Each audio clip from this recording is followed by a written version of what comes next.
Hello students, आज हम बात करने वाले हैं ग्राफ थ्योरी के बहुत इंपॉर्टेंट टॉपिक के बारे में, that is Königsberg bridge problem.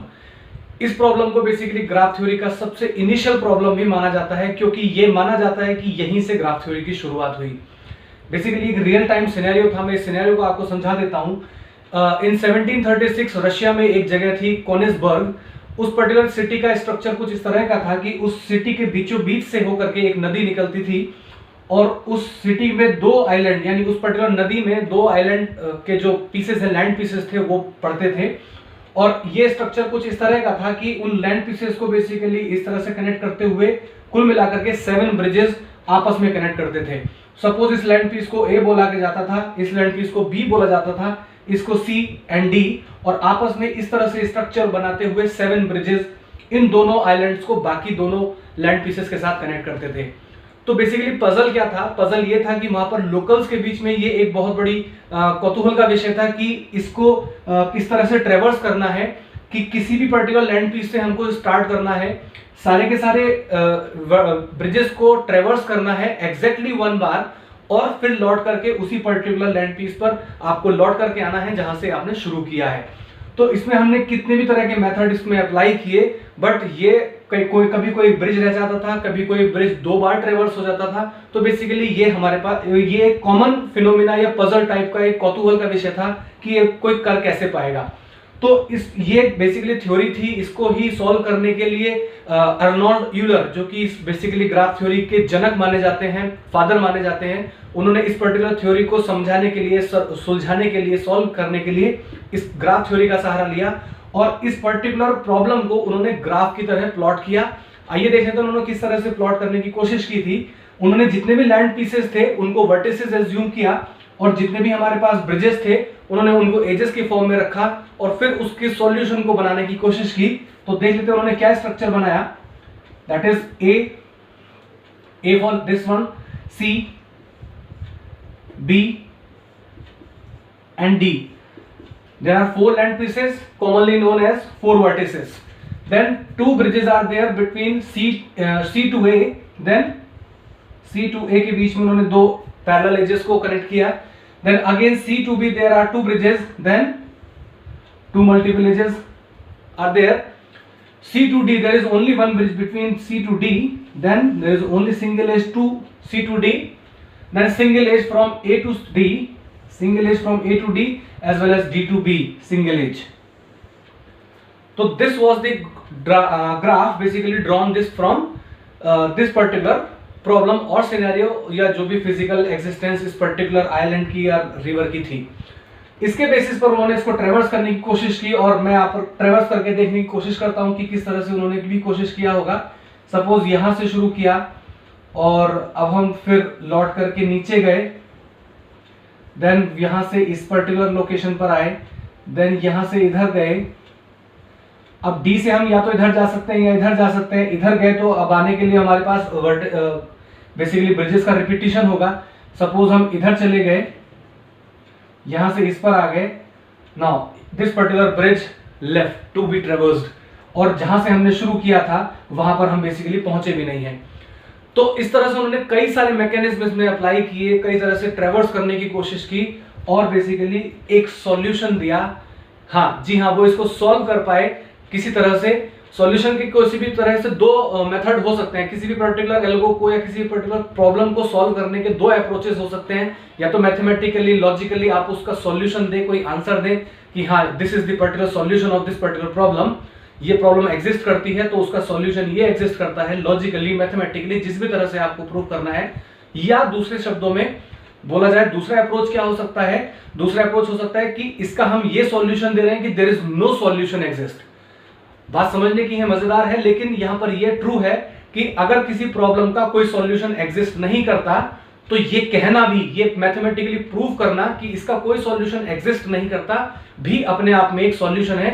ये वाली थ्योरी जो है वो अभी तक भी एग्जिस्ट करती है। इसका सॉल्यूशन आज तक भी नहीं मिल पाया है, और ये एक ऐसा सॉल्यूशन है जो कि कभी शायद मिल भी नहीं पाएगा। दिस इज सिमिलर लाइक कि हम बोले कि हमें धरती से लेकर के चांद तक ट्रेन के थ्रू जाना है, तो मैं ये अभी भी बोल सकता हूं कि ये इम्पॉसिबल सी बात है, जो कि आगे आने वाले टाइम में भी इम्पॉसिबल रहेगी।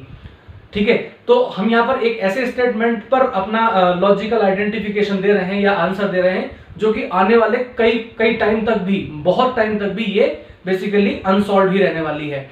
तो इसके पीछे बेसिकली फंडा क्या है कि ये क्यों अनसॉल्व रहने वाली है, और अर्नाल्ड यूलर ने बेसिकली ऐसा क्यों बोला, और ऐसा बोलने के बाद भी, क्योंकि उन्होंने कोई सॉल्यूशन तो दिया नहीं, उसके बाद भी उनको ग्राफ थ्योरी का फादर या ग्राफ थ्योरी का जनक क्यों माना गया।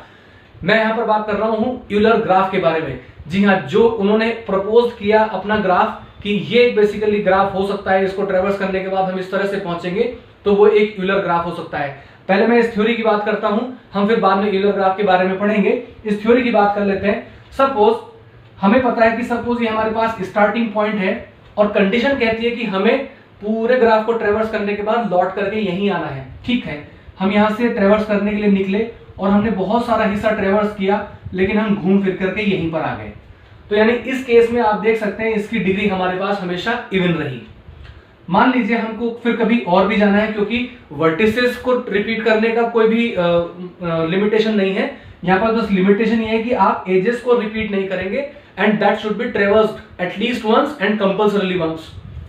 तो यहाँ पर आ जाते हैं, सपोज इधर का ग्राफ और रह गया, तो उसको ट्रेवर्स करने के लिए फिर से यहाँ पर हम ट्रेवर्स करने के लिए निकले, एंड देन फिर इसको हम घूमते घूमते हम फिर से यहाँ पर पहुंचे। तो बाय द वे आप देख सकते हैं कि जैसे हम निकले फिर हम यहाँ पर, क्योंकि हमारा स्टार्टिंग और एंडिंग पॉइंट सेम रहने वाला है, तो हम फिर से यहाँ पर आ रहे हैं। तो in this case also there is also even degree of this particular vertex. Suppose यहाँ पर कोई और सा पोर्शन रह गया, हम फिर से उसको ट्रेवर्स करने के लिए निकले, और ट्रेवर्स करने के बाद इस तरह से हम फिर यहाँ पर आकर के पहुंचे। तो आप देख रहे हैं जब भी हम ट्रेवर्स करने के लिए निकल रहे हैं, इस पर्टिकुलर ग्राफ को ट्रेवर्स करने के लिए हम अप्रोच अप्लाई कर रहे हैं, देन 1 डिग्री आउट के लिए और 1 डिग्री वापस लौट के आने के लिए कंपल्सरी लग ही रही है। तो यानी जो स्टार्टिंग और एंडिंग वर्टेक्स है उसकी डिग्री हमेशा इवन होगी ही होगी। जबकि इस पर्टिकुलर प्रॉब्लम में आप देख सकते हैं कोई सा भी वर्टेक्स जो है वो इवन डिग्री का नहीं है। इसकी डिग्री भी हमारे पास 3 है, इसकी डिग्री भी 3 है, इसकी डिग्री 5 है, और इसकी डिग्री भी हमारे पास 3 है। तो बेसिकली ये एक अप्रोच आया। ये हो गया हमारे पास स्टार्टिंग और एंडिंग का एक सॉल्यूशन। आ जाते हैं दूसरी तरफ। अब हम बात करते हैं इंटरमीडिएट वर्टिसेस की, यानी इस पर्टिकुलर पाथ में पढ़ने वाले वर्टिसेस के बारे में कि उनकी क्या अप्रोच रही होगी। आइए उसको समझ लेते हैं। सपोज हमने यहाँ इस पर्टिकुलर स्टार्टिंग पॉइंट से ट्रेवर्स करना शुरू किया और ये वर्टेक्स हमें बीच में मिला। तो एक वर्टेक्स, एक पर्टिकुलर एज से तो हम इस पर पहुंचे, और क्योंकि अभी हमें आगे ट्रेवर्स करने के लिए निकलना है तो हम एक एज से निकल गए। तो इन केस आप देख सकते हैं यहां पर भी हमारे पास इवन डिग्री आ रही है। सपोज हम फिर से इसको बीच में लौटते हुए और ऐसे आए, और इसको हमारे पास कुछ ऐसा मैकेनिज्म है कि इसको हमें दोबारा ट्रेवर्स करना ही पड़ा, तो फिर हम इस पर पहुंचे और फिर आगे क्योंकि हमें पहुंचना यहां पर है तो इसके लिए हम फिर यहां से निकल गए। तो आप देख सकते हैं फिर यहां पर हमारे पास इवन डिग्री का फॉर्मेशन फॉर्म हुआ। तो कहने का मतलब क्या है कि जितने भी इंटरमीडिएट वर्टिसेस हैं और जो हमारा स्टार्टिंग और एंडिंग वर्टेक्स है, जो कि इस पर्टिकुलर कंडीशन के हिसाब से ये हो सकता है, उन दोनों की ही डिग्री हमारे पास इवन होनी चाहिए। तभी हम ऐसा कुछ कर सकते हैं कि जहां से शुरू करेंगे वहीं पर लौट करके आएंगे, और जितनी भी एजेस इस पर्टिकुलर पूरे ग्राफ में दे रखी होंगी वो एग्जैक्टली 1 बार ट्रेवर्स होंगी ही होंगी। तो यानी यूलर ने बेसिकली ये फॉर्मूला दिया कि एक तो ये अनसॉल्व्ड अप्रोच है, ये कि एक सॉल्यूशन है। दूसरा, यूलर ने बेसिकली बोला कि एक ऐसा ग्राफ जिसमें कि आप जहां से स्टार्ट कर रहे हैं वहीं पर लौट फिर करके आ जाएंगे, और जितनी एजेस हैं इस पर्टिकुलर ग्राफ में वो सारी की सारी ट्रेवर्स होंगी एग्जैक्टली 1 बार। जितने भी वर्टिसेस हैं they may repeat, that's it, they may repeat, then this particular solution, this particular cycle will be called as an Euler cycle. Cycle इस वजह से बोला जाएगा क्योंकि आप जहां से स्टार्ट कर रहे हैं वहीं पर लौट करके आ रहे हैं, तो that will be a type of closed walk. तो हम यहाँ पर लौट कर यहीं से चले थे, यहीं पर लौट करके आ गए, तो बेसिकली उसको बोला गया एक साइकिल। और उस साइकिल को बोला गया, यानी अगर हमारे पास सारी की सारी एजेस को हम एग्जैक्टली 1 बार ट्रेवर्स करने में सक्सेस होते हैं तो उसको बोला गया यूलर साइकिल। और एक ऐसा ग्राफ जो कि यूलर साइकिल को कंटेन करता है नॉर्मली यूलर ग्राफ बोला जाता है। यूलर ग्राफ को आगे भी समझेंगे कुछ एग्जांपल्स के थ्रू। आइए देख लेते हैं।